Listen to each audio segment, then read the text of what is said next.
Hey guys, it's me, cyoubx, and today we're going to be doing an unboxing from wallbytes.com. The shipping did take a long time, but both cubes came in perfect condition and the packaging was very solid.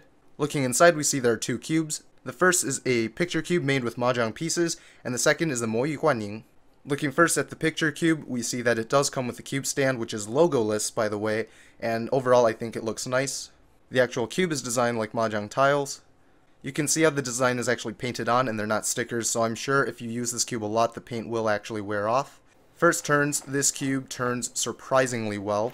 It's very smooth, kind of like a ghost hand. Of course it doesn't really corner cut that well, and it certainly doesn't reverse corner cut, but for picture cube, it doesn't need to. I think this is one of the best picture cubes I've ever felt. If you don't like the design on there, since it is just paint, you could just apply other stickers as well. Taking it apart, not surprisingly, it's exactly like a Rubik's store-bought would be. However, you'll also notice that the center caps do come off and you can actually tension this. So in fact, this would have been a very good speed cube if it was produced before Diane came along.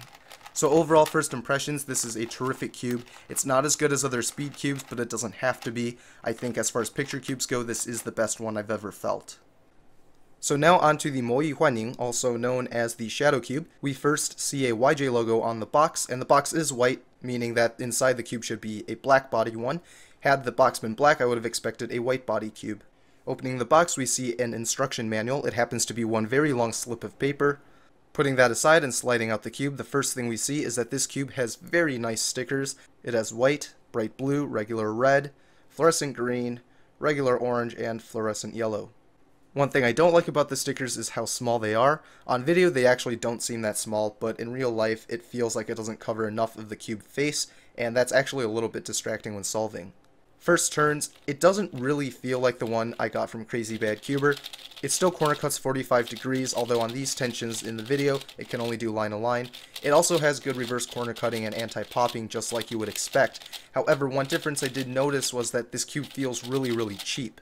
It actually makes me feel like I could break it if I wanted to. It feels very brittle, and honestly, it just doesn't feel good to turn. But performance-wise, it is just as good as the prototype, and it is still a contender to be my main speed cube. It's just this weird feel that I'm getting, and it's not a really good vibe. Looking at the pieces, I don't notice too many differences. The major thing I see is that this cube actually has a blue core, whereas the prototype had a red one. I will say that this core is really nice because it's very easy for the screws to go in straight. Looking quickly at the pieces, we see that there hasn't really been a change between the prototype and the mass-produced version from what I can see. The pieces are still very much the same, and I think the only difference was the core. So overall first impressions, I think the Shadow Cube is a very good cube objectively, but again, that feel that I'm getting from this mass-produced version isn't really a good one. It feels very cheap, even though performance-wise it is good. Maybe I just need to break it in more, so by the time I do the review, hopefully that will change, but I will let you know if it doesn't. So thank you all for watching, and until next time, toodles.